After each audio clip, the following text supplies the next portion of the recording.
E aí, pessoal? Tô aqui para começar uma série completamente nova de vídeos, uma ideia que muita gente me sugeriu ao longo desse tempo todo, desses muitos meses de canal do YouTube já, e tem muitos motivos, na verdade, para chegar nessa decisão de fazer essa sequência de vídeos, que espero que sejam muitos, porque vai tratar de um tema muito amplo, né? É um tema que muita gente se interessa bastante, que são os matches pelos campeonatos mundiais do passado. Então, eu andei pensando em várias coisas, né? Primeiro que muita gente sempre me sugeriu isso, né? De fazer uma análise dos matches antigos, dos grandes jogadores do passado. E segundo que eu lembrei, falei, nossa, na época do match do Carlsen com o Cariaquinho foi uma coisa tão legal assim, porque o canal foi crescendo, né? Muito de vocês não conheciam o canal até então, e rolou uma interação muito legal, muitos comentários, né? Eu aprendi muito com as partidas, tenho certeza disso, porque me forcei sempre a fazer bastante análise usando a cabeça, né? E em alguns momentos usando o computador, eu sempre tento falar para vocês isso, né? Mas foi uma coisa muito legal. Foi uma época muito legal esse match, né? Em novembro do ano passado foi isso. E eu pensei que, por que não analisar da mesma maneira os matches do passado, né? É claro que eu não vou me comprometer a analisar todo dia, que nem eu fazia no match do Carlsen Cariaquinho, mas eu vou tentar manter uma frequência, como se fosse tentar fazer 2 ou 3 partidas por semana, vamos ver. Claro que quando eu estiver viajando, quando eu estiver torneando, não vai ter condição de eu manter esse ritmo, mas a ideia seria fazer 2 ou 3 partidas por semana. Então tem esses 2 motivos, e o terceiro é que, bom, eu tenho o Continental na Colômbia esse ano, esse ano não, mês que vem na verdade, né? E esse ano eu tenho mais 2 torneios que eu vou jogar que são muito fortes, que é o Aberto de Abu Dhabi, em agosto, e o Aberto Isle of Man, que é a ilha de Man, que chama, né? Que é uma ilha britânica ali perto da Inglaterra. Eu achava que era Ilha de Homem a tradução certa, mas não é, na verdade. São 2 torneios muito fortes. O de Abu Dhabi eu joguei ano passado, e esse outro torneio vai ser o mais forte que eu vou jogar na vida, com certeza, de torneios abertos, pelo menos. Que vão jogar vários dos melhores jogadores do mundo, os top 10 do mundo. Quem tiver interesse, quiser saber mais, na minha página do Facebook, na minha fanpage, tem lá, se você clicar nos eventos, tem a lista de torneios que eu vou participar esse ano. Na verdade, os próximos que eu tenho agendados, né? Mas esses torneios são bem mais pra frente, em agosto, e esse último é em setembro, quase outubro já. Por que eu estou falando isso? Uma parte do meu treinamento, que eu consegui retomar agora, inclusive essa semana, para falar a verdade, que o último mês foi bem corrido, com outros assuntos, e agora que eu consegui focar para pensar principalmente no Continental, que está mais próximo e que tem a classificação para o Mundial, né? E eu citei esses outros 2 torneios porque são torneios muito grandes e posso ter desafios como eu nunca tive antes, tipo, vai jogar o Kramnik, o Wesley So, o Caruana, a princípio nesse último torneio que eu falei, que é naquela ilha perto da Inglaterra. Então eu quero me preparar muito para esses torneios, e uma coisa que eu sei que sempre faz muito bem, que eu recomendo sempre para vocês, para todo mundo que vem perguntar, é ver partidas de grandes jogadores e analisar, né? Uma coisa é você ver a partida de um livro, ou você ver um vídeo e você curtir aquela partida, você admirar o Fischer, admirar o espaço que vocês estão vendo aqui, que são os jogadores em questão, né? Outra coisa é você analisar mesmo, né? Você usar não só ver essa coisa dos seus ídolos, né? De ficar impressionado como jogavam bem e tal, mas de tentar aprender mesmo, né? Tentar entrar na partida. E isso foi o que eu fiz no match do Carlsen com o Cariaquinho, né? Então, é uma coisa que eu sempre quis fazer, né? É uma coisa que... Isso desde sempre, não é uma coisa de agora, tá? Antigamente eu estudei muito através de livros desses grandes jogadores, né? Depois, como eu já contei isso, passei muito tempo vendo muita abertura e outras coisas. E de uns 3 anos pra cá, 3, 4 anos pra cá, eu voltei a estudar alguns livros. Foi uma coisa muito legal, né? Mas no passado eu sempre, assim, eu falava assim, não, eu vou ver todos os matches do Campeonato do Mundo. O que eu fazia? Eu ia no Chessbase, criava uma base com todas as partidas desde o match do Steinitz, que é 1886, acho, né? E eu criava uma base com todos os matches, até o presente, né? Porque eu gosto de organizar as coisas, mas na hora de fazer não adianta nada você ter tudo organizado se falta vontade, né? Então, tanto que a primeira partida do match do Steinitz eu já vi inúmeras vezes, porque eu sempre começava a fazer isso e via a segunda, via a terceira algumas vezes, e aí acabava focando em outra coisa, tinha algum torneio, desanimava e ficava por isso.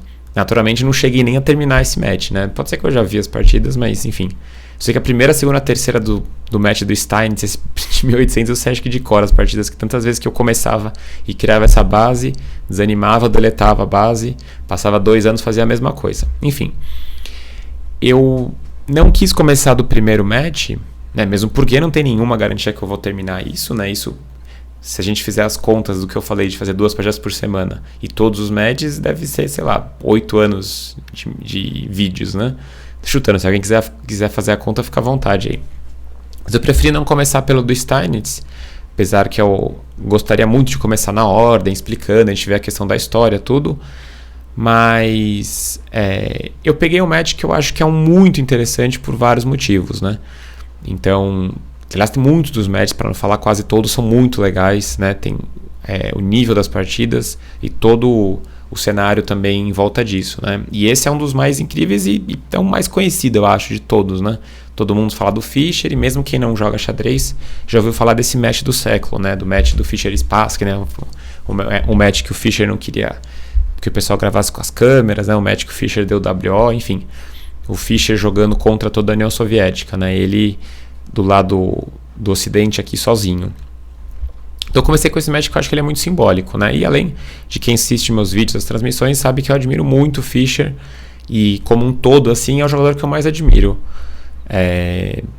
Principalmente por ter, quando é nem questão de nível, né? Por ter conseguido o que ele conseguiu tendo todo mundo contra ele, né? E ele sozinho trabalhando numa carga devia ser completamente surreal, né? O tanto de estudo, de trabalho que ele teve para chegar lá, né? Então sempre tomar muito cuidado, que a gente usa o termo gênio, né? Que ele certamente era, mas é muito, muito trabalho pesado, né? Então não vamos discutir aqui quem que é o melhor da história, não sei, mas esse é o jogador que eu mais admiro. Então vamos lá, qual que é a minha ideia, né?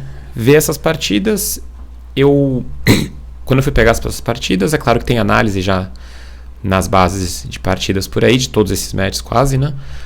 E eu fiz questão de não olhar nada, tá? Eu já vi um livro de partidas do Fischer contra o Spassky, escrito pelo Grigorik. Até tenho esse livro. Mas eu vi faz muito tempo, fazem muitos anos. Inclusive eu realmente estava com vontade de rever esse match. Então eu realmente pensei muito que era uma coisa que vai me ajudar muito no treinamento, no meu treinamento também, e é uma coisa que, como eu falei, foi sugerido já, e é uma ideia muito legal para quem gosta de história, para quem gosta de xadrez de alto nível também, né? Então tentar ver todas as partidas é a ideia, né? Realmente não tenho como garantir, como prometer frequência de quando vão ser essas partidas, mas a ideia é fazer entre 2 e 3 por semana, né? Eu vou tentar me programar para fazer isso sempre, porque isso faz parte do meu treinamento também, não é só a questão de lançar os vídeos, tá? Ver partidas, e também mostro um pouco como que eu analisaria essas partidas sem nenhuma influência. Eu não vi as análises nenhuma que estava na base de dados, na base de partidas que eu peguei, muito menos usei o computador. Então eu vou desbravar tudo aqui, né? Claro que as primeiras partidas principalmente são muito famosas, né? Eu vou ter já umas opiniões formadas, as outras eu já vi também com certeza, mas eu quero vir com uma opinião totalmente neutra aqui. E é um alerta importante, tá? Eu já falei 8 minutos, mas isso é muito importante. Tem muita coisa que certamente eu vou deixar passar, tá? O meu foco é aquilo que eu sempre falo nos vídeos, tá? É a gente criar a opinião crítica independente do que realmente é certo na partida. Isso você faz depois. Então, a maneira mais produtiva de você estudar, pensando no seu progresso, é sempre olhar as partidas sem nenhum auxílio. O livro ajuda bastante, claro, para te direcionar. Idealmente, você poderia ver sozinho, depois no livro e depois no engine, mas aí já é demais, né? Ver as partidas no livro já está muito bom, já está de bom tamanho, né? Que você pega as ideias de um jogador excelente, no caso um campeão mundial comentando, adiciona as suas, né? Mas aí já, de novo, pode ter um cuidado de você começar a ser influenciado demais, né? E não criar sua própria opinião, seu senso crítico, né? Criando sua própria opinião. Então, eu não tô aqui para mostrar o que era o certo da partida o tempo inteiro, tá? Eu não tô aqui para isso. É como se fosse eu estivesse fazendo um estudo e vocês estivessem vendo isso. E mostrar também como que eu analisaria uma partida, que é como eu tenho feito nos outros matches, na verdade, não tem nenhuma novidade, né? É que eu tento fazer isso sempre nos vídeos, avaliando as coisas. E muitos de vocês já podem ter visto análises em outros lugares, em outros vídeos, em outros livros. E eu posso estar falando muita besteira em alguns momentos, mas isso não importa na verdade, tá? Não eu não quero passar a verdade para vocês, eu quero passar um método, quero passar um lado humano da análise e dessas partidas que são totalmente incríveis, né? Então vamos lá, 10 minutos quase, deu certinho, 10 minutos falando. Então vou começar, como eu falei, eu passei só a prestar muito rápido para entender o que aconteceu por cima, assim, eu passei voando, nada de computador, nem via nenhuma análise pronta, só passei para saber como é que foi a partida e só. Não sei nem se eu vou fazer isso nas próximas vezes, tá? Mas tô sendo sincero com vocês. Inclusive, eu abri um tabuleiro no chess.com e para colocar esses nomes assim, eu abri um tabuleiro lá dentro no xadrez ao vivo, né, no live chess. Então, quando eu estiver fazendo esses vídeos, inclusive algumas pessoas já entraram para assistir, mas já saíram, porque eu não mexi nada, né? Faz um tempo que tá aí. Quando eu estiver gravando aqui, não vai ser ao vivo isso, né? Geralmente eu vou gravar e depois eu vou lançar, que nem eu tô fazendo agora. Quem quiser entrar para assistir eu mexendo, fica à vontade, só que não vai ter muita graça, porque não vai ter eu falando nada, né? Mas enfim, quando eu estiver fazendo os vídeos, eu vou estar fazendo ao vivo dentro da zona de jogo do chess.com para conseguir escrever esses nomes. Ficou bem legal com a fotinho deles, né? Então quem quiser acompanhar, também não sei se vai ter muita graça, é isso, mas enfim. Só uma dica, é só me seguir ali na hora que eu entrar online. Se eu estivesse jogando, tiver com o tabuleiro aberto, vai dar para ver se você estiver me seguindo, né? Vamos lá então, sem mais enrolações. Essa é a primeira partida do match, um match que foi muito falado, né? Então o Spassky de brancas e o Bob Fischer de pretas. Confesso que tem muitas coisas que eu não lembro exatamente da história, né, do cenário da época. Esse é muito famoso mesmo, né? Mas é uma coisa que eu quero aprender também à medida que eu for fazendo os vídeos. Então vamos lá. Tá até estranho sem o fone aqui, porque eu pensei em colocar música para eu ouvir só, né? No vídeo eu não vou colocar nunca.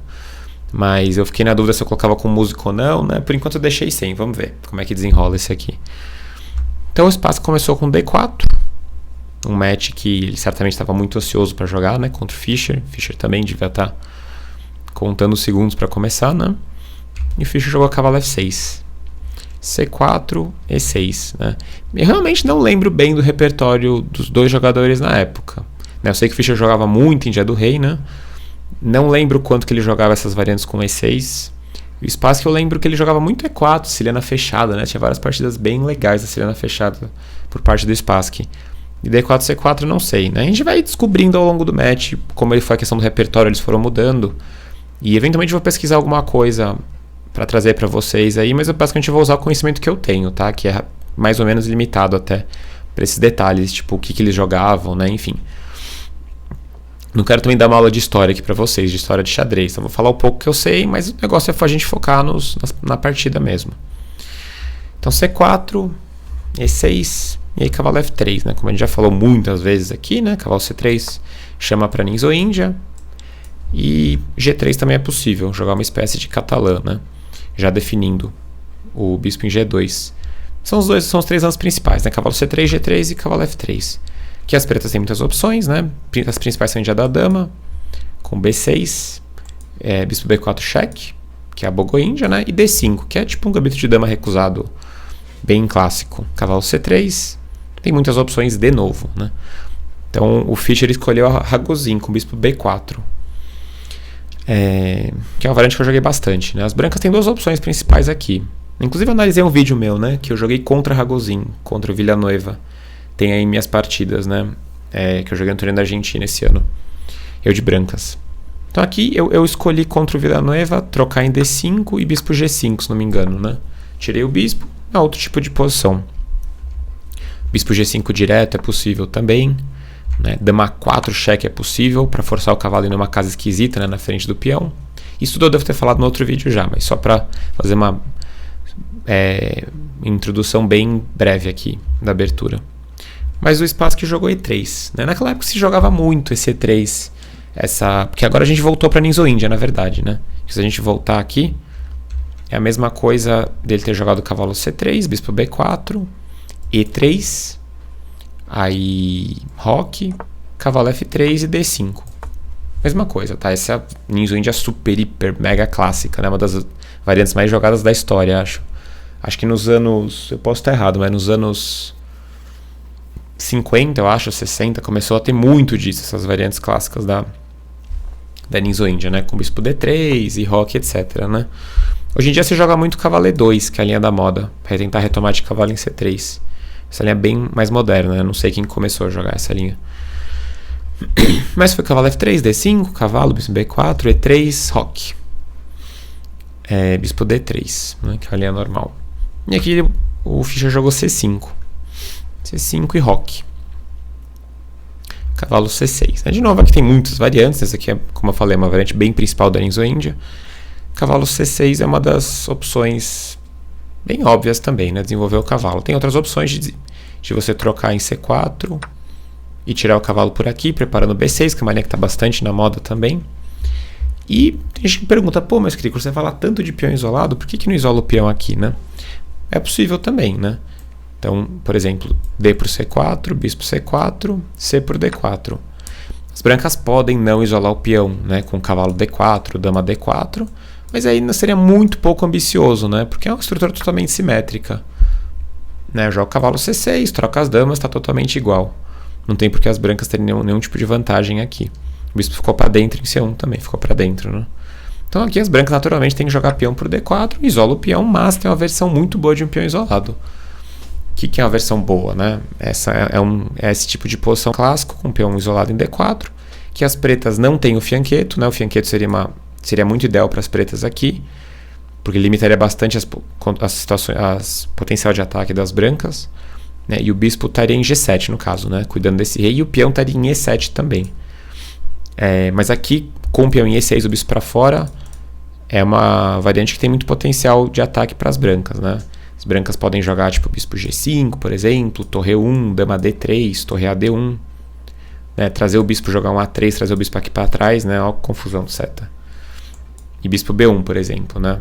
Eu aprendi na última transmissão que eu posso apagar tudo com uma setinha só. Mas enfim, tem muitos planos aqui, né? Então, por exemplo, bispo G5, que eu falei, né? Torre 1, cavalo E5. O dama D3, torre AD1 mesmo, é bem típico também. Então, essa posição costuma ter bastante potencial para as brancas. E virou uma Caro-Kann de peão isolado, na verdade, o ataque para 9, né? Muita gente que joga Linzo-Índia prefere evitar essa posição, tá? Já não quer deixar entrar no peão isolado tão rápido assim, já facilita para as brancas clarear o plano das brancas, né? Então, cavalo C6 foi jogado, A3, para forçar uma decisão aqui, e jogou bispo A5, que eu achava que era uma linha bem moderna, para falar a verdade. Porque a linha mais clássica é como em C3, né? B por C3, e aqui as pretas têm muitas opções, né?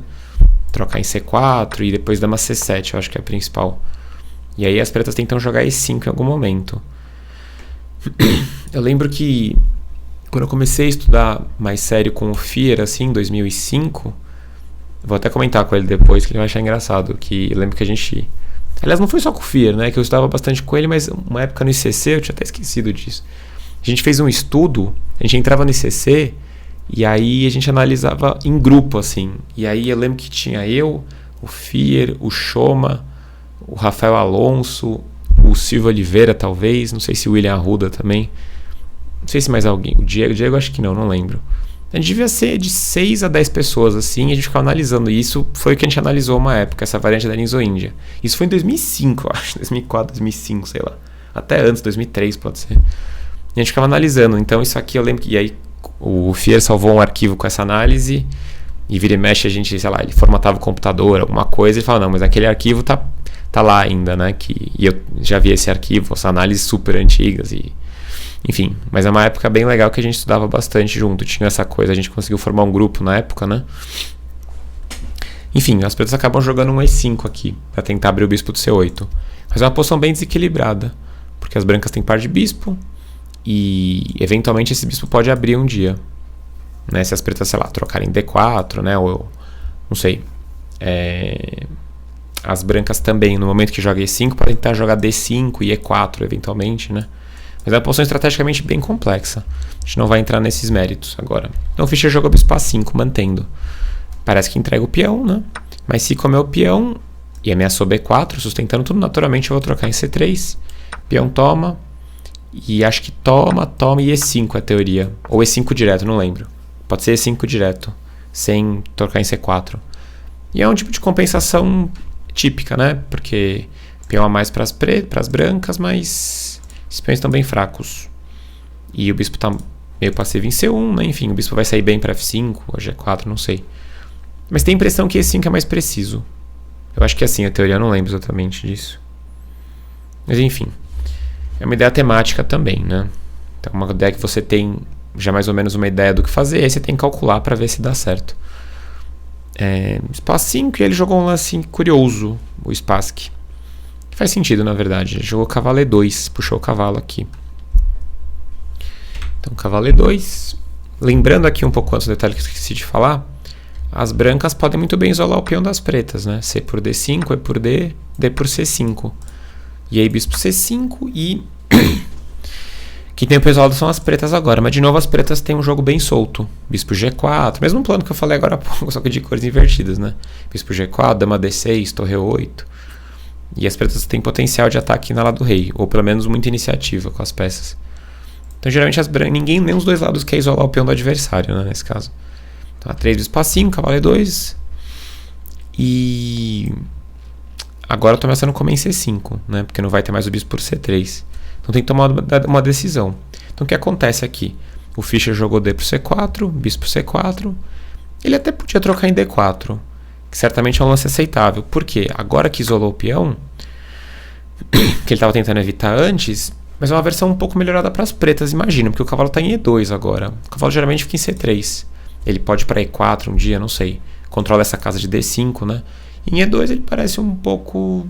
Não parece que está grande coisa, né? Ele pode ir para G3, mas não parece legal. E cavalo F4 pode até ser. Né? Talvez as pretas jogariam tipo um bispo C7, assim. E depois B6, bispo B7, né? Se conseguir sair todas as peças, está muito bem. Teria que só ver o bispo G5, se seria chato, né? Por causa da cravada, que é meio difícil de resolver. Isso poderia ser incômodo. Mas era uma ideia, tá? O Fischer jogou o bispo B6, ele realmente não queria isolar o peão. E agora ele tá colocando uma certa pressão em D4, ele não tá dando liberdade para as brancas de fazer nada, mesmo porque a ameaça era D por C5, né? Então bispo B6, e agora o que as brancas vão fazer, né? Bispo A2 talvez é um tipo de lance legal para puxar o bispo lá para trás, espera ver definir o centro, né? Porque se trocar aqui eu isolo meu peão, bispo G5, torre C1, e conforme eu falei, o bispo A2 ele é bem útil nessas posições, porque ele sai ali da frente, né? Bispos jogam muito bem de longe, tá? Esse é um vício que eu tenho, na verdade. Às vezes eu posso estar avaliando até de uma maneira errada, porque eu gosto muito dos bispos sempre de longe, para eles não levarem nenhum tema, né? Mas é uma ideia típica, porque depois do dama D3 o bispo pode vir para B1, e aí começa a criar um ataque, que é a linha H7, o famoso estilingue, né? Quando tem a dama e o bispo apontando ali. Então o bispo A2 era possível, tá? Realmente não tenho ideia qual é a teoria aqui. Parece que é um lance bem razoável, porque as pretas também estão esperando a decisão no centro, né? Não sei exatamente o que as pretas poderiam fazer aqui, porque B6, né, seria o desenvolvimento ideal, não está dando certo, né? Talvez vai ter que comer em D4 mesmo em algum momento, trocar e cavalo D5 talvez, mas não costuma ser bom tirar o cavalo de F6 tão cedo, né? Pode ser bispo D7, mas também não tem cara de ser bom, não. Bispo D7, talvez bispo D7, torre C8, opa. Perdoem, bispo D7, torre C8 talvez, né? Pode ser. Não tem cara de ser lance, não. Dama E7, torre D8 talvez, não sei. Mas isso é importante, tá? Quando você estiver nesse processo de análise, assim, a coisa legal disso tudo é que quando acabar a partida eu vou estar completamente ansioso para passar no computador a partida e para ver as opiniões de outros lugares, para comparar com as minhas, né? Ver mais ou menos o que eu estou fazendo certo, o que eu estou fazendo errado, o que eu não vi, se eu vi as coisas importantes, né? E aí eu vou poder ver a análise já com um senso crítico, né? E não só uma coisa robótica, assim, robotizada, você só vendo a análise bem mastigada já, né? Ou a avaliação do computador. Então isso que eu consigo tirar de opinião até agora. Mas ele jogou D por C5. Que é uma decisão bem sólida, né? Então o Fischer estava jogando, claro, naturalmente bem sólido de pretas, né? Porque começo de match campeonato mundial, né? Empatar de pretas é sempre bom, convenhamos, né? Num match de campeonato do mundo, que você vai ter... Se você empatar todas de pretas, você tem todas as brancas para ganhar, né? Então ele C por D4 seria bem provocativo, né? O Fischer quis manter a posição provocando não, né? Mas deixando essa opção do espaço que jogar D por C5. que aí as brancas devem conseguir uma pequena iniciativa, mas a estrutura volta a ficar totalmente simétrica. Então trocou as damas, bispo C5, B4, bispo E7. Voltou o bispo para casa, que eu acho que está mais certa. Em B6 não sei se ele tem muito serviço para fazer, não. Bispo em B6, né? Bispo B2. As brancas têm uma ligeiríssima iniciativa de peças, os bispos também aqui, mas nada além disso. Assim que as pessoas conseguirem tirar as peças, a igualdade vai reinar aqui no tabuleiro, né? O cavalo podia estar em D2, talvez, o branco, para ir para B3, assim. Se o cavalo tivesse vindo para cá desde o começo, né? Como ele veio para C3 e E2, não tá grande coisa aqui também, né? O cavalo em B3 poderia jogar um pouco na hora da dama ali. E é que o Fischer jogou um lance legal. Jogou bispo D7. Aparentemente pendurando uma peça, né? Porque o cavalo está defendendo ali, mas se bispo F6, bispo F6, torre D7, está caindo a torre aqui em A1. Então não dá certo. C7 é um lance legal, importante. Senão as brancas realmente poderiam ter uma mínima iniciativa, como eu falei, né? Que não seria grande coisa, mas seria... torre AC1 tá vindo, cavalo D4, de repente nessa confusão consegue pegar o par de bispos, né? Tipo cavalo D4 e bota o cavalo em B5, entra em D6. Então a gente usa iniciativa muitas vezes para conseguir uma vantagem estratégica. Mas aqui não aconteceu, bispo D7. Não pode ganhar peça, que nem eu mostrei agora. Jogou torre C1, torre FD8, né? Porque agora ele estava ameaçando comer o cavalo em F6. Torre FD8. E aí tô vindo torre AC8 e coloco o bispo em E8 para trocar as torres e igualdade total, né? Cavalo D4. Trocou, bispo A4. Parece um lance normal para forçar até umas trocas aqui. Se jogar torre D2, por exemplo, tem um cavalo E4 entrando, né? Os pretos não tem nenhum problema. Até torre C8 pode ser, daqui a pouco o preto tá ficando melhor ali, né? Porque essas casas lá da dama deram uma enfraquecida. Um dia eu posso tentar encaixar um A5 aqui, não sei se vai... Não, desculpa. Um A5. O peão não anda que nem cavalo ainda, tá? Isso não mudou ainda. Jogar um A5 pra pressionar lá da dama das brancas, né? Mas acho que não é o caso. Mas torre A8 não tinha nenhum problema, né? Porque o que poderia eventualmente ser um problema seria cavalo B5. Pra tentar o que eu falei, né? Ataca o peão e tenta entrar em D6. E aí se pegar o par de bispos é outra história. Aí eu junto, assim, eu pego o par de bispos, volto minhas peças e tento trabalhar ao final com um par de bispos. Mas aqui aparentemente torre C4 serve, né? E se torre por C4, bispo por B5. Ah não, mas aí torre por D8 cheque, né? Bispo D8, torre C8 e as brancas ganham. Porque o bispo cai, né? Se o bispo não caísse, as pretas teriam uma vantagem material muito grande. 2 por 1, né? 2 peças por 1. Então, cavalo B5, talvez. Porque esse bispo por B5, bispo B5 e par de bispo. Não é muito também, mas alguma coisa já. E aí eu tento colocar os peões nas casas pretas, né? Pra limitar o bispo aqui. Não é tão fácil, na verdade, porque F4 parece meio esquisito. Mas talvez F4, rei F2, rei F3. Tem jogo já. Para as brancas tentarem espremer uma micro vantagem, né? Crico, como é que eu ganho finais com par de bispos? Né? Não é uma pergunta fácil de responder. A gente aprende vendo exemplos, né? Tem muitos livros de finais legais para você ver como que as pessoas conduziram algumas partidas com par de bispos, por exemplo, né? Então você vê que sempre as partidas se desmembram em outros temas, né? De repente, cavalo B5, né? Porque se eu jogar A6 aqui, cavalo D6, e imagino que tem que capturar esse cavalo, né? E aqui parece bonito para as brancas, né? Posso dobrar em F6 se eu quiser. A torre em C1 está defendida, então não tem nenhum golpe em cima do bispo. Esse B5, acho que eu puxo meu bispo aqui. E aí esse peão de A6 está caindo também, né? Isso pode ser chato para as pretas. Pode ser chato. Esse tipo de final com par de bispo, peões nas duas alas, peões relativamente flexíveis, móveis, né? Então o Fischer não queria deixar isso. Curioso isso, já é uma primeira finesse. Primeiro refinamento aí, se eu não estiver furando nada, né? Porque torre AC8, cavalo B5, torre C4 realmente não dá certo, né? Porque torre C4 eu tenho que capturar em B5 e aí aquela variante que eu mostrei agora, né? Torre D8, torre C8 ganha. Tá. Então, jogou bispo A4. Que independente de torre AC8 não ser bom, bispo A4 parece bom em ponto final também, né? Você entra numa casa aqui, bota o bispo para atacar a torre dele, abre sua torre. O bispo nunca vai ficar preso aqui, né? Parece um lance natural.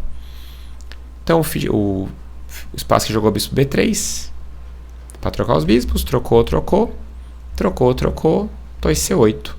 Pegou a coluna antes das brancas. O que não fez muita diferença, né? Porque nenhuma das duas torres podem penetrar muito.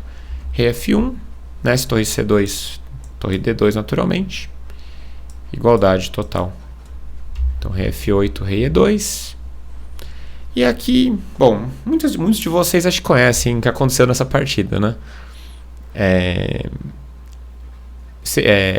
Eu ficaria feliz que muitos de vocês também não conhecessem, para vocês estarem aprendendo uma coisa nova. Essa partida talvez é uma das mais famosas, se não a mais famosa nos matches de campeonato mundial. Eu diria que é a partida mais famosa de todas. Então, se você não conhece essa partida, é uma coisa bem importante de cultura de xadrez isso, e certamente fica a dica para você estudar bem mais partidas clássicas, porque essa realmente é a partida acho que mais famosa da história, por todas as circunstâncias, por ser a primeira partida e pelo que aconteceu depois, que não vai ter spoiler enquanto não chegar na posição, mas talvez alguns conheçam só a posição, né, naquele famoso lance do Fischer. Então aqui tudo indicava que eles iam estender a mão logo e concordar com o empate, né, porque a posição é completamente simétrica, né, completamente. As torres vão acabar sendo trocadas e não consigo nem sonhar quem que pode estar um pouquinho melhor aqui. Ninguém, né, a posição totalmente simétrica, né. Eventualmente poderia ter um cavalo A5 aqui incomodando ao lado da dama, né? Vamos dizer que troca as torres rápido. Aí cavalo A5 e se B6, cavalo C6 entra aqui, né? Então tem uma entradinha ali, mas certamente está controlado agora, né? Cavalo A5 agora, torre C2, por exemplo, né? Quer dizer, aí... Vamos ver cavalo A5, vai, só para analisar aqui. Que é um lance que tem cara de estar errado. Não, agora B6, tô falando besteira, né? Quer dizer, eu expliquei antes, agora eu fiz o lance sem pensar, né? O cavalo A5 só faz sentido se a torre estiver trocada, né? Claro. Porque já que eu não tenho entradas aqui, não vou ter que voltar ao cavalo, né? É uma perda de tempo. Então, rei E2. Podia ser rei E8, né? Numa boa, mas jogou cavalo E4.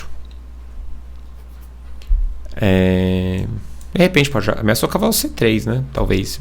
O bispo pode ficar melhor que o cavalo nesse final. Então, o espaço que não deu nenhuma chance. Torre C1, trocou. E jogou F6. Que ele fala, nossa, Cricor, mas botou um peão na casa preta, né? Mas está ajudando a limitar o bispo de casas pretas aqui também, né? E depois que eu jogar E5, eventualmente eu consigo abrir uma avenida para o meu rei chegar, né?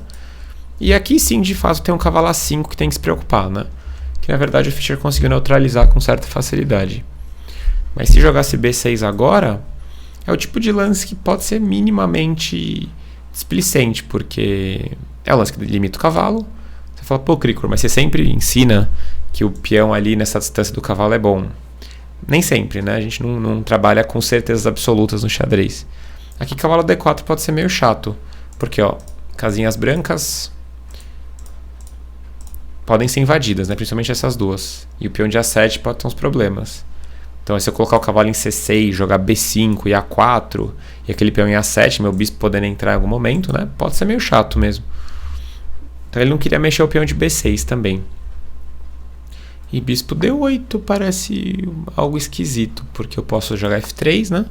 E quando o cavalo sai, cavalo C5. Força B6. Também não deve ter nada demais, né? Tem que estar muito igual ainda, né? Mas, sei lá, eu posso dar cheque, depois colocar até meu cavalo em A4 aqui, talvez. Que não parece muito saudável, né? Mas também devia estar igual, né? Mas ele jogou F6. Primeiro, cavalo A5, cavalo D6. E limitou o cavalo das brancas, né? Sem mexer no peão, isso que é importante. Rei D3, bispo D8. Ameaçou capturar aqui em A5, provavelmente, né? Depois eu começo... Né, vamos dizer que as brancas ignorem isso. Eu, eventualmente, eu vou trocar aqui e jogar rei E8. Rei D7, rei C6. E daqui a pouco eu fico melhor de pretas, né? E você vê como foi importante o F6, tá? Mesmo que eu coloque o peão na casa preta, eu limito o bispo dele, né? E se eu jogasse em F5, o bispo estaria mais forte já. Bem mais forte. Ele poderia invadir em E5, por exemplo, né? Poderia ser chato isso. Aqui eu jogo com E5 e o bispo fica bem morto. E meu rei sobe pelas casas brancas. Se eu tivesse jogado F5, né, vamos imaginar isso, vamos simular a mesma variante que seguiu na partida. Cavalo A5, cavalo D6, né? Vamos fingir que bispo B2, rei E8. Não, desculpa, bispo B2, bispo D8, rei D3, né? Foi outra ordem, mas tudo bem. Comeu rei E7. Aqui, além de ter o bispo E5, que pode ser chato, pra onde que vai o rei preto? Né? O rei preto não consegue subir direito. Até, tudo bem, tem essa subida aqui, mas de repente um peão branco pode controlar isso, ou até o rei. Mas se eu tivesse com E5 e F6, né, o peão aqui para trás, o rei sobe para E6, que é uma casa bem firme para o rei. Então, colocar peões na casa da cor do bispo adversário, às vezes pode ser bom. Muitas vezes é bom. Então, jogo F6, cavalo A5, cavalo D6, rei D3, bispo D8, cavalo C4. Porque, que nem eu falei, podia ser uma ameaça séria como em A5. Cavalo C4, bispo C7, trocou, B5. E essa é a famosa, talvez a posição mais famosa. Não sei se a posição mais famosa de toda a história do xadrez, né? De novo que eu falei, mais pelo cenário. Tudo que aconteceu nessa partida, né? As pretas naturalmente não tem problemas sérios aqui, né? Porque eu vou jogar rei E8. Claro que assim, né? Se eu já conseguisse jogar B5 aqui era mais tranquilo para as pretas, né? Quando você fixa ali uma coisa na casa... Fixa não, na verdade, né? Mas você ganha Você coloca os peões na casa avançada aqui, pode restringir um pouco. Mas não tem nem por onde entrar as brancas, né? Então rei E8, por exemplo, imagino que não tinha nenhum problema. Rei C4, sei lá, rei D7. É que o B5 parece que ganha um pouco de espaço, A4, A5 e tal, mas eu posso jogar A6 a qualquer momento e empatou, né? Eu vou ficar parado no ponto final. Sei lá, 4 A6, por exemplo. Porque tentou estabelecer uma fraqueza ali, mas eu posso mexer o peão de A6, né? Para A6. E não vejo, né? Aqui o E5 que eu falei só faria sentido se o rei chegasse em E6, né? Aqui deixar rei D5 eu já teria algumas dúvidas, né? Ainda deve estar bem tranquilo, porque eu fico passando com o meu bispo na diagonal, né? Você vai ter que jogar um F4 uma hora para trocar, e troca, e acho que não precisa jogar E5 porque não tem necessidade, mas o rei branco não consegue entrar no momento, né? E aí até posso jogar F5 e G6 uma hora, colocar tudo na casa branca, tudo, né? E, sei lá, vai empatar também. Não vejo. Se tiver alguma chance de ganhar aqui, tá fora da minha capacidade. E aqui, o Robert James Fischer, o vulgo Bob Fischer, fez um lance aqui que entrou pra história. Não sei qual era a intenção dele, não lembro se ele falou alguma coisa sobre isso depois. Enfim, é uma coisa que foi tão discutida, tão falada, né?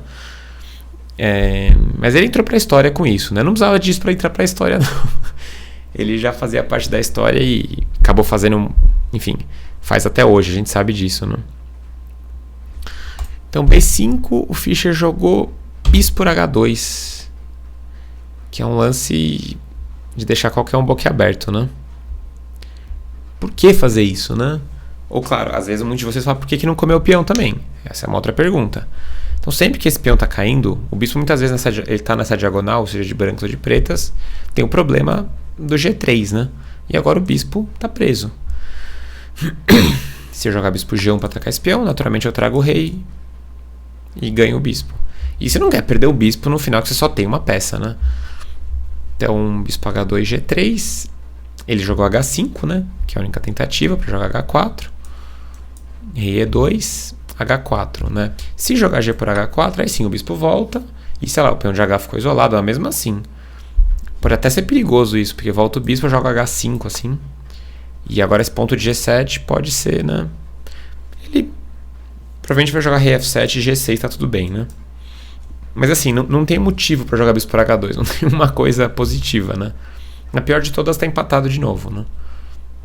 E a não ser que ele jogasse G6 aqui, na verdade. Isso pode ser uma malandragem boa. Porque ameacei tirar o bispo, eu evitei H5, né? E se eu jogar F4 tentando prender o bispo, aí bispo G3, tá tudo ok. E agora o peão tá caindo, né? Isso pode até ser ruim para as brancas. Mas aí G3, H5, rei E2, H4, rei F3. Não vai escapar esse bispo. E realmente, se você nunca viu isso, prazer, uma das partidas mais famosas da história, mais surpreendentes também, né? Por que o Fischer teria feito isso? Bispo por H2. O que ele viu, né? O que ele não viu, na verdade. Ainda tem muito jogo, tá? Não quer dizer que a partida acabou. Mas ele vai perder uma peça aqui. Acabou de me ocorrer uma dúvida. Se jogar H3, que acontece? Acho que rei G4, né? Porque se deixar jogar bispo G1 e H2, Parece bizarro, mas eu tô prendendo o seu rei também, né? Então rei G2, rei G4, ameacei ganhar o peão, bispo G1, rei por H3, para não deixar fazer dama, bispo por F2, e agora esse lance aqui deve ser cruel, né? Bispo D2, seguido de rei G2. E o bispo tá totalmente preso, não tem como ele escapar. Vai cair o bispo, aqui vai perder a partida, vai ficar só... Ah não, vai ficar 2 peões, mas aqui acho que vai perder com mais facilidade. Ou não, né, talvez. Ainda tem jogo, né, vou sacrificar aqui em E3. Mas enfim.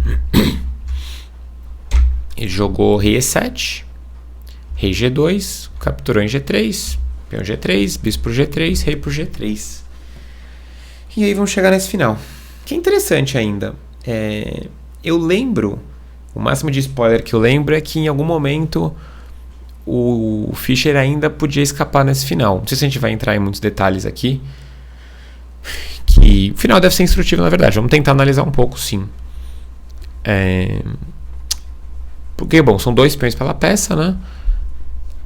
Graças à maneira que ele jogou antes, a estrutura dele tá numa situação ok, né? Porque se ele tivesse jogado F5 muito rápido, ele podia estar totalmente bloqueado aqui, né? Bloqueado na justiça aqui, os peões, né? Rei F4, bispo B2, e aí se os peões estão paralisados, as pretas vão perder com facilidade. Porque você não tem contra-jogo nenhum, você vai ficar esperando, as brancas vão entrar com o rei e comer todos os peões. É importante você controlar as casas brancas e pretas aqui, né? Se eu jogar F5, eu não consigo controlar as casas pretas nunca, né? Se eu jogar E5, que eu acho que ele acabou não jogando, na verdade. E5 e rei E6 tem uma resistência ainda boa, né? Mas vamos lá. Ele jogou rei D6 primeiro, A4, rei D5, né? A gente vai voltar um pouco para tentar ver outros planos para ele. Mas vamos por partes, né? Ele tentou ativar o rei para ir. Ele pode pensar em ir para lá da dama, né? Mas eu nem lembro como é que desenrolou a partida aqui. Mas vamos lá. Então, rei D6, né? Acho que a opção que a gente tem que analisar é o E5 daqui a pouco, tá? Vamos primeiro ver a partida como é que foi. Rei D6. Jogou A4. Rei D5, né? Porque se rei C5, agora eu tenho o bispo A3, provavelmente. É isso? E bispo F8? Né? Bispo A3, rei C4, bispo F8, imagino eu. E agora se eu jogar... Tem muita análise esse final, tá? Final de peões, né? Praticamente final de peões isso.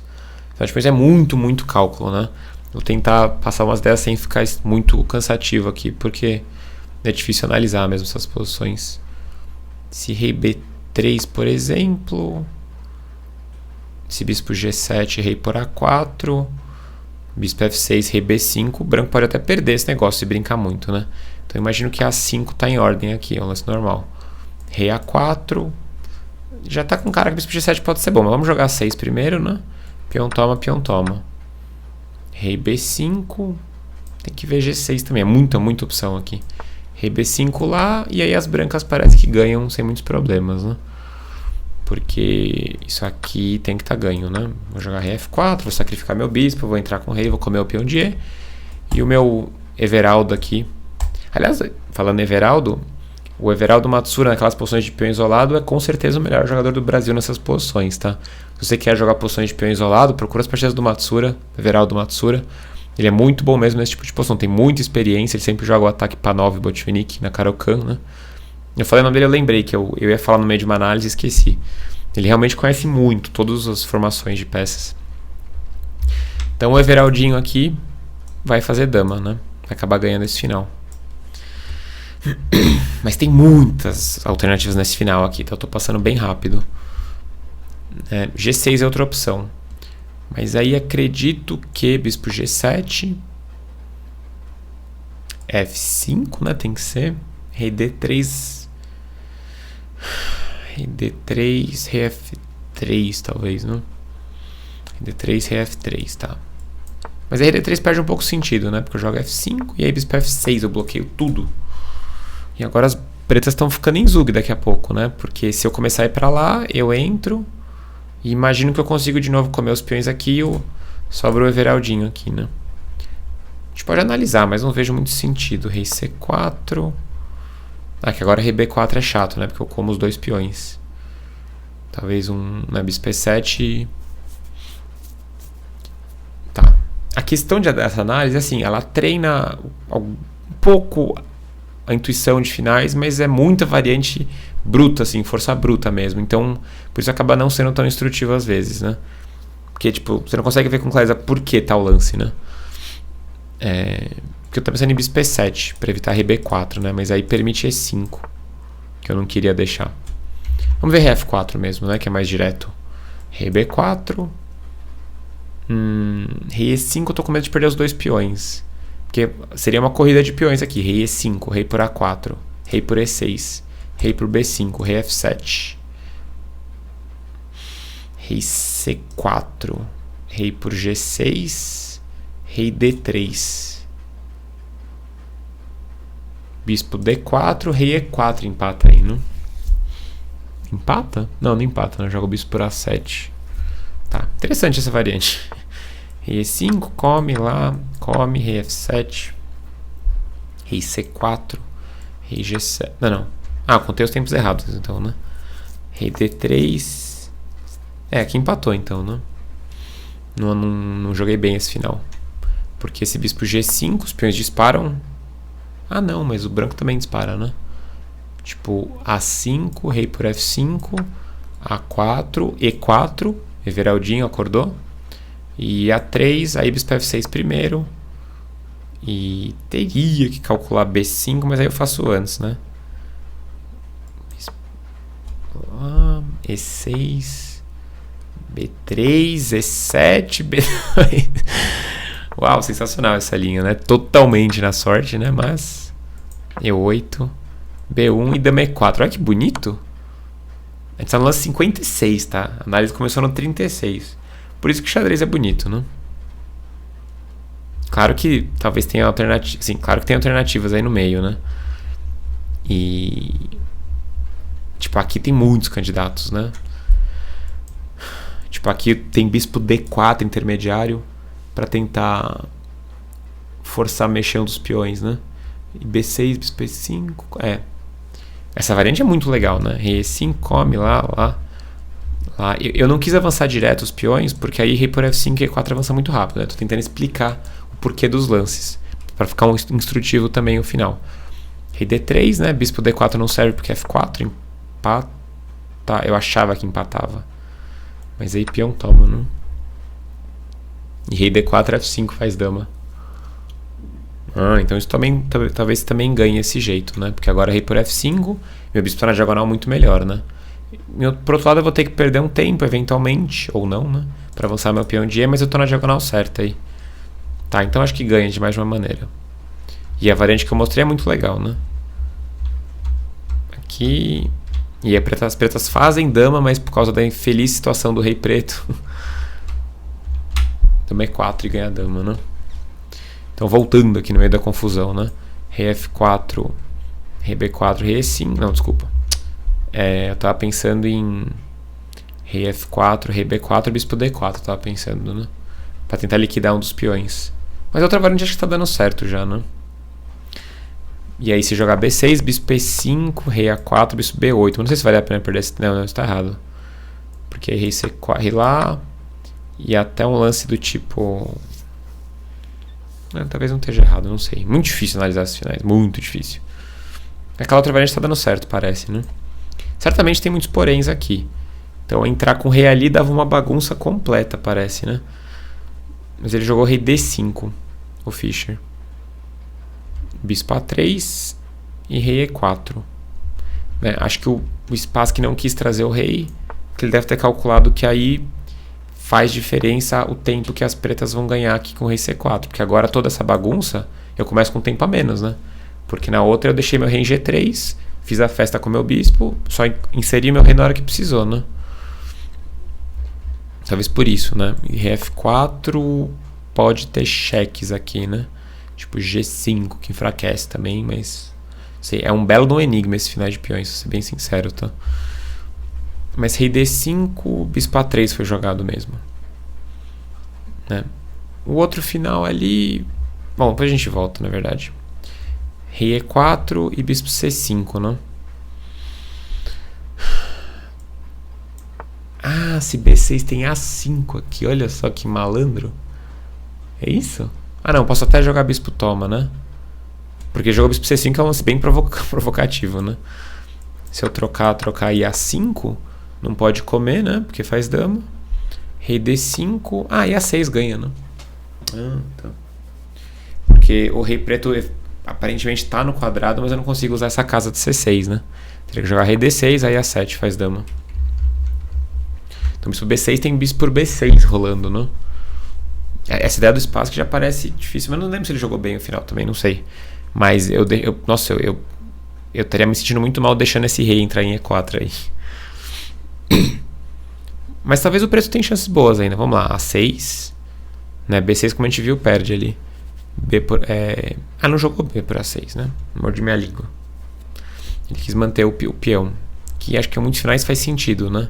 Acho que ele acabou até entrando ali na ala da dama. E jogou F5. E se ele jogasse um E5 da vida, assim? E aí esse rei G4, G6. Tentando limitar, né? Bispo E7, talvez. F5, rei G5. Não, bispo E7 é perigoso, dá errado até, né? As pretas estão mais ou menos em Zug, é isso? Não estão, né? Então eu jogo A5, por exemplo. E se F5, rei G5 parece bom. Não, faz todo sentido ele não jogar B por A6 ali, né? B por A6 seria um erro grave. Porque em muitas situações ele vai conseguir liquidar esses 3 por 1, né? Mas ele consegue com muita facilidade e o peão aqui é do canto frio, né? Então não faz sentido. Eu vou jogar E5, F5, F4 e acabou, né? Vou empatar a partida na hora. Então B6 aqui forçado. Mas isso que é importante, tá? Tentar entender. Isso que ajuda você da próxima vez que você tiver um final parecido, ou mesmo para entender ou jogando, você tomar essa decisão. Não adianta nada você olhar ali na análise cegamente, B por A6 é ruim, empata. O computador não está dando isso. O que adianta? Você nunca vai cair nessa posição. Ninguém nesse mundo nunca vai cair nessa exata posição, nunca mais. Eu garanto isso. Vocês podem apostar o que vocês quiserem comigo. Nunca. Então não adianta você saber essa posição. Você tem que entender o conceito, né? Sempre assim. Então aqui é um pouco mais claro, na verdade, né? Mas e claro, o lado que está com inferioridade quer trocar o máximo de peões, né? Então B6 faz sentido. E também manter em B5 pode ser perigoso, porque aí é só um peão, né? Então é sempre bom manter mais peão se você quer ganhar, né? Então o que eu estava pensando era E5, rei G4, G6, A5. Se G5, agora quando eu jogar bispo E7, o peão está caindo mais próximo aqui do meu rei, né? Então acho que consigo ganhar com facilidade, né? Bispo E7 deve ganhar tranquilo. F5, rei G5, F4, toma. E aí acho que ganha muito fácil aqui, bispo C5. Tô com medo dele vir atrás desse peão só, porque se jogar F3, rei F6 ganha fácil, né? Mas aí acho que eu consigo segurar o peão de B tranquilo, né? Puxo o bispo pra cá, sei lá. E aqui, como é que é esse final? Eu ganho fácil, né? Tá. Porque eu entro aqui como peão e depois consigo controlar o avanço do seu por uns 2 tempos de folga ainda, então é tranquilo. Tá. Então esse plano do E5 não parece que é meio chato, não tá dando certo também. Então jogo F5, rei H4.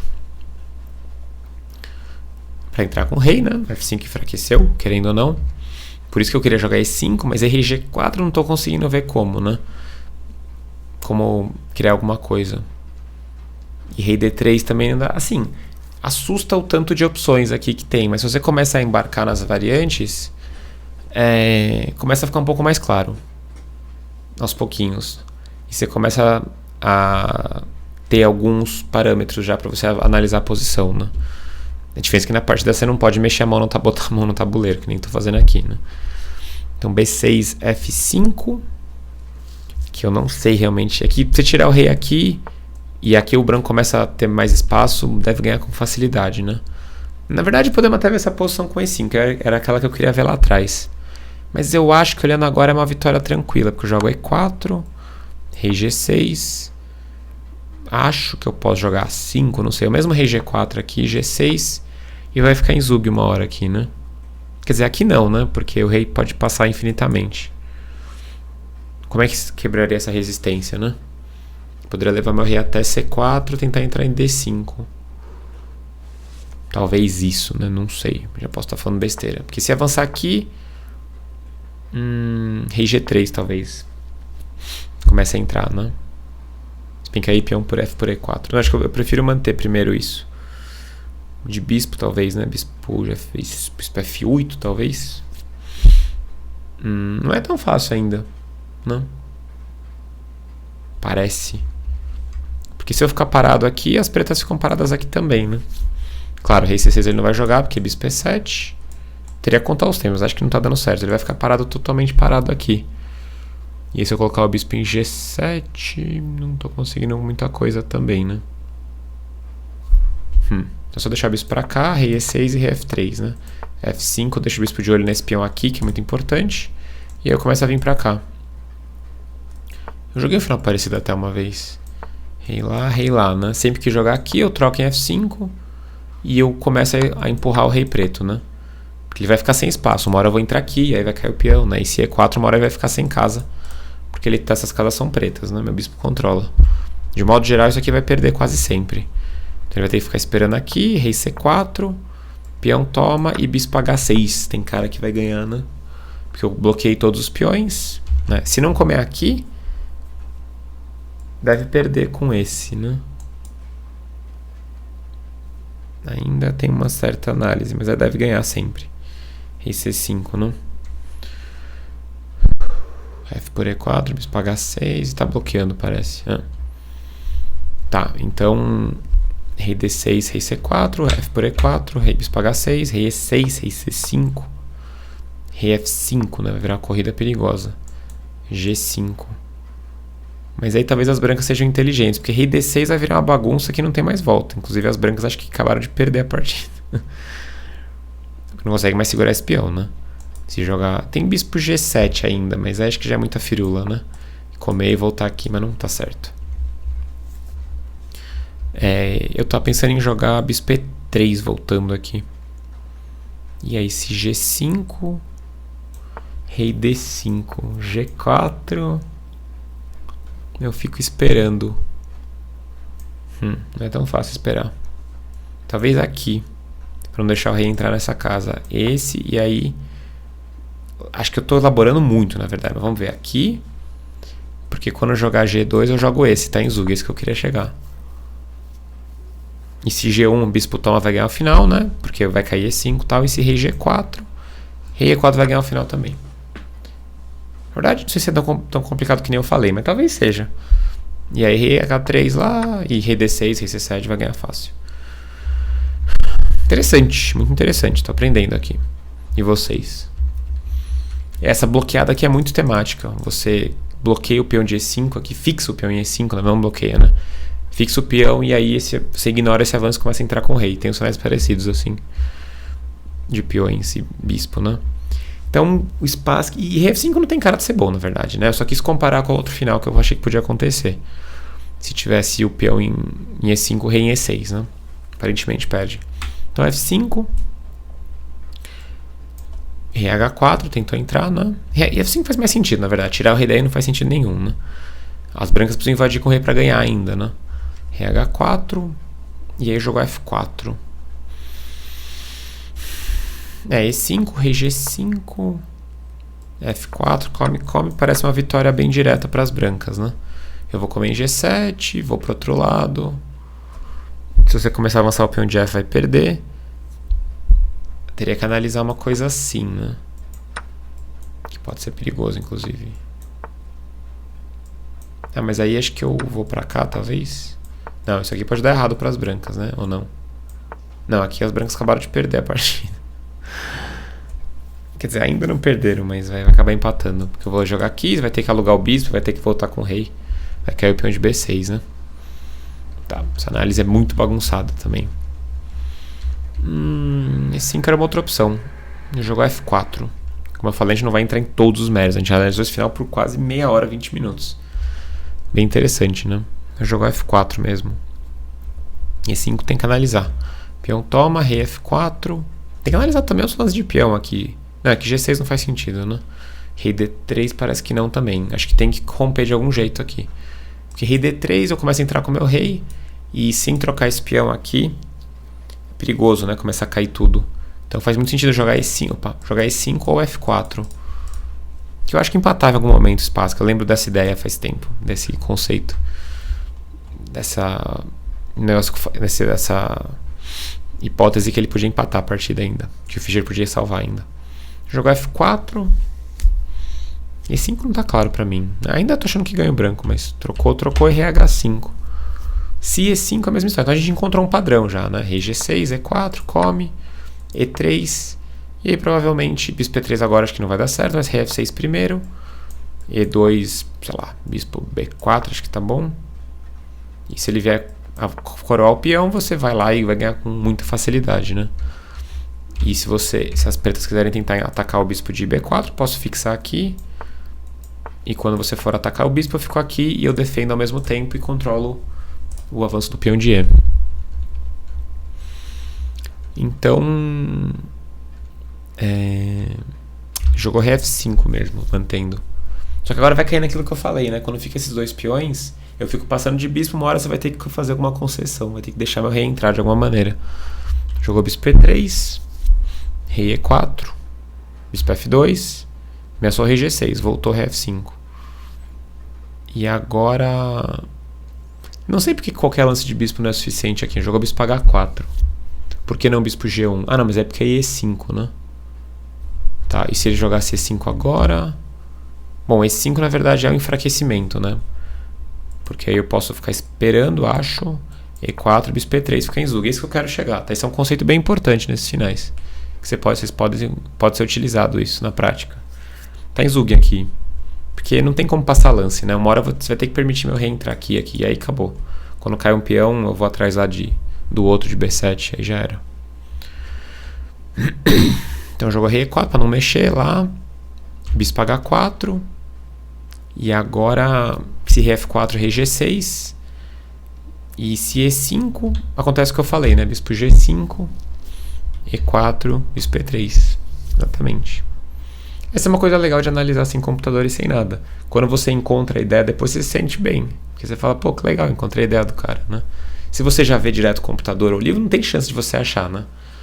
Então, realmente, ir com a cabeça pura é muito legal, né? Como eu falei já, eu tinha aula no tempo que eu tinha aula com o James Mann de Toledo, MI, tá aqui de São Paulo, ele sempre falava isso, tá? Pega um livro de partidas, que eu tinha um livro de partidas selecionadas, de vários jogadores fortes. Ele falava, analisa sem... Assim, o livro era sem nenhuma análise. Ele falava, analisa assim. Do zero. Não quero nem saber. Exatamente isso. Isso me ajudou muito a melhorar. Isso que eu sempre recomendo bastante, né? Porque você começa a realmente elaborar as ideias. Bispo E3 e aqui acho que ficou em Zug. Aqui já deve estar perdido já. Sem muita análise, dá pra concluir que, levando em conta tudo que a gente analisou, né? Mas você viu que, assim, é muito assustador o tanto de opções que tem ali, mas você viu que a gente conseguiu entender algumas coisas, né? E não acho que vai ser ruim a análise. Tô curioso para ver no computador e também na análise do Chessbase ou vou até pegar o livro do Grigori também. Então isso é muito legal, tá? E espero que vocês... Na verdade, a partida não acabou ainda, tá? Espero que vocês estejam gostando da análise, mas para mim é muito legal isso. Porque isso é uma coisa que eu queria fazer faz muito tempo, de verdade. E eu confesso que me estimula muito mais fazer isso falando assim, né? Verbalizando as coisas que eu estou pensando, compartilhando com vocês também, do que fazer sozinho. E fazer sozinho eu acho que é muito mais fácil eu desanimar também. Então realmente é uma coisa minha que acho que é legal falar para vocês que é uma coisa que vai ser muito legal para mim, já está sendo hoje. Porque eu vou ver a análise do computador depois, vou ver o que Chessbase fala, e vou ver o livro, vou ver o que o Grigori fala também. E depois que eu já passei, uma hora analisando a partida. E da última vez eu falei que o vídeo ficou muito longo. Alguém comentou que podia ser um vídeo de 5 horas, que não tinha problema. E aí um monte de gente curtiu esse comentário. Então vocês podem esperar vídeos não de 5 horas, mas facilmente de 1 hora aqui. E essa partida foi relativamente simples, tá? É que o final foi muito complexo. Mas a parte da abertura foi bem tranquila até. Mas ok. E4, bispo E3. E aqui as peças ficaram sem lance, eu acho. Pelos motivos que eu falei, né? Rei F6 é uma concessão, né? Rei G4. Ameacei rei F4, rei E5. E eu vou entrando devagarinho. Rei G5, rei D5, rei F5. F5 ali no jogo de cintura. Jogo de corpo, na verdade, jogo de cintura não, né? E aqui vai acabar perdendo, porque esse peão vai cair, e aí o meu único medo seria se ele vier comer o peão aqui de A4, né? Porque a gente já viu que todos os cenários que as pretas tentam apoiar esse peão aqui não dá certo, né? No caso aqui o peão de E tá caindo. Mas digo, se tentar uma coisa tipo G5, né? Claro que falha por vários motivos. Rei toma lá e lá. A gente viu que dá muito errado isso. Porque eu vou ficar esperando... Até F4 aqui ganha muito fácil. Já tá em Zug, né? Não precisa nem elaborar muito. Mas mesmo se tivesse que jogar esse, lá e lá, e aí eu tô chegando. E a coroa peão de E não vale nada. A única ideia é levar o rei pra lá da dama. Então ele jogou assim para não entregar direto o peão. Claro que isso permite bispo D2. Mas o Spassky nem fez isso, porque bispo D2 talvez ele... sei lá, também podia ser. Acho. Mas ele jogou bispo F2. Mantendo. Se o rei mexer, cai o peão. Teve que mexer o peão de G para tentar desviar o rei, né? G5, rei por G5. Rei C4, rei F5. Como a gente viu, rei D3 falha muito fácil por rei E6, né? E3, bispo H4, E2, dá muito errado. Só uma dúvida rápida aqui, rei D3, rei E6, E3, bispo H4. Se rei C4 volta, não, rei D6, né? Aí acabou. Vou pegar o peão de B7. Então rei F5 jogou rei B4, rei E4, rei por A4, rei D5, rei B5, rei D6. A gente viu essa exata posição, só que com o peão de G vivo, né? De G ou de F, sei lá. Ou de E, nem sei, acho que era peão de E. E agora se jogar A4, rei C7, rei A6, eu jogo, sei lá, bispo C5 pode ser. E já tá em Zug, né? A3 eu como peão, rei B7, eu posso fazer as contas de rei por B7, rei C7, lá. Não, é empata na verdade, né? Porque rei B7, rei C5, sai já tá na sexta, né? Não tem necessidade nenhuma, né? Eu jogo o bispo F8, claro. Controlo o avanço. Quando ele voltar, eu passo o bispo por uma casa na diagonal que não seja C5, né? Bispo E7. Game over. Vou ter que entregar o peão ou tirar o rei. E entregar esse peão é a mesma coisa que abandonar. Então, depois de rei B5, rei D6, Bob Fischer abandonou a primeira partida do match.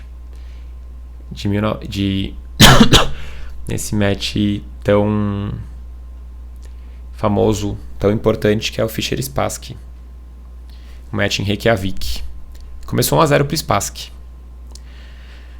E é isso. Espero que vocês tenham gostado. 1h06 de análise. Não foi maior que o do Core, que acho que foi 1h13, né? 1h10, sei lá. Mas aqui vai ser longo mesmo, tá? Realmente, quem não gosta de partidas de análise longas, assiste as partidas de bullet, joga partidas de bullet de 1 minuto. Aqui as análises vão ser extremamente longas, sim. Tem muita coisa para analisar, com certeza. Acho que a gente conseguiu ver bastante coisa dessa partida, né? Como eu falei, a abertura do meu jogo foi bem tranquilo, simétrico.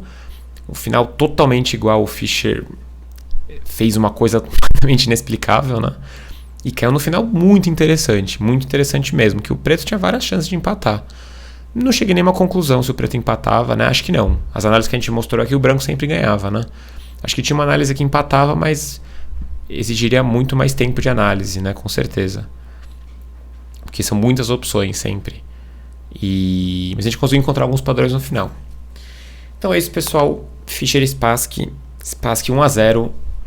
Quem não conhece o match, não procure sobre para não ter spoiler das próximas partidas, tá? Porque tem muita coisa legal para acontecer e se você nunca viu antes, acho que é mais legal ainda, né? Enfim, então comentem o que vocês acharam. Essa série é uma que eu tava aguardando muito para fazer, porque ela é uma muito importante, muita gente pediu, como eu falei, né? E ela trata da história do nosso jogo, dos matches pelos campeonatos mundiais. As partidas mais importantes que já foram jogadas, né? Certo, agora eu vou encerrar mesmo. 1h08. Então é isso. Até a próxima. Fiquem de olho sempre no YouTube, nas transmissões, no Twitch, no YouTube. E nos próximos vídeos, que vão ser outros vídeos também. Pretendo fazer 2, 3 por semana, que nem eu falei, né? Isso aí, fiquem de olho. Daqui a pouco tem Play Magnus também. Desafio ele nos 16 anos. Nos vemos, galera. Valeu. Até a próxima. Fui!